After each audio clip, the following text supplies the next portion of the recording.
ئەم فیستیڤاڵانە بکرێتەوە باشە، یعنی بۆ ئێمە بۆ خانمان ئەوانەی لە ماڵەوەین ئەمانەکەین ئیتر بۆ لەم ڕۆژ و زروفەی شاتی کەوتوین ئەمە لە بڵین بژێوی ژیانمانی پێ دەرەکەین ڕۆژانە. منەوە خۆم وەکو خۆم 6 جارە بەشداریم کردووە، ئیتر بژێوی ژیانمان بەسەروێ لە ڕاستی تر ئێمە کەوتینەتە ڕۆژگارێ بێ هەمومان پیاوژن بە یەکۆ ئیشکەین هاوکاری پیاوەکانمان بکەین. خواستی کالانە و ناوساجی ئیتر ئەو کاتانەی کە جەو فێن کە کابڵین وەکو ئەم ئیسام ڕۆ یەکەم ڕۆژی پاییزە و تێکەوتین تر لەمەولا ناوساجی کالانە ئەم شتانە بازاڕیان باشترە، چکە کاتی سەرما و فێنک بێخۆشترە هەتا کاتە گەرمەکان.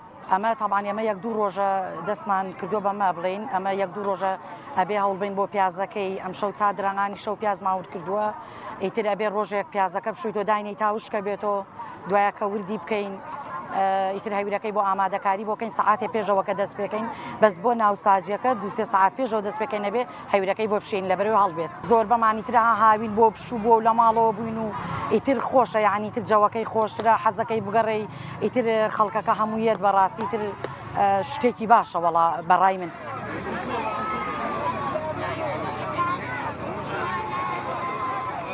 ناوملانەیە دەرچی کۆلێژی پەرستاریم، بەڵام لە ئێستا کار ناکەم.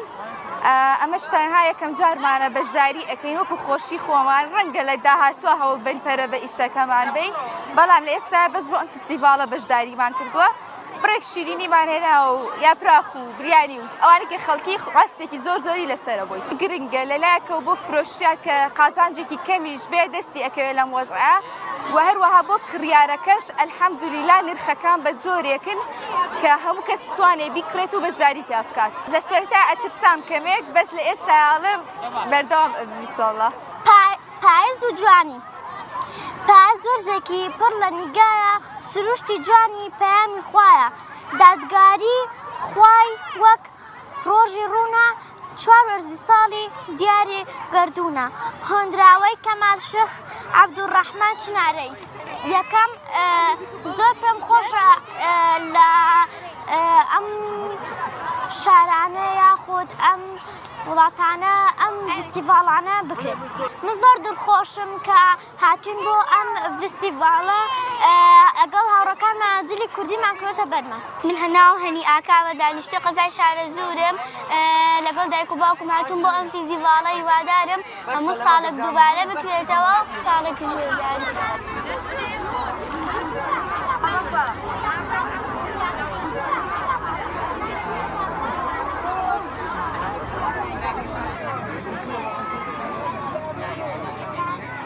بەخێر بن بۆ شەشەمین سیڤاڵی پاییزە لە قەزای شارەزور.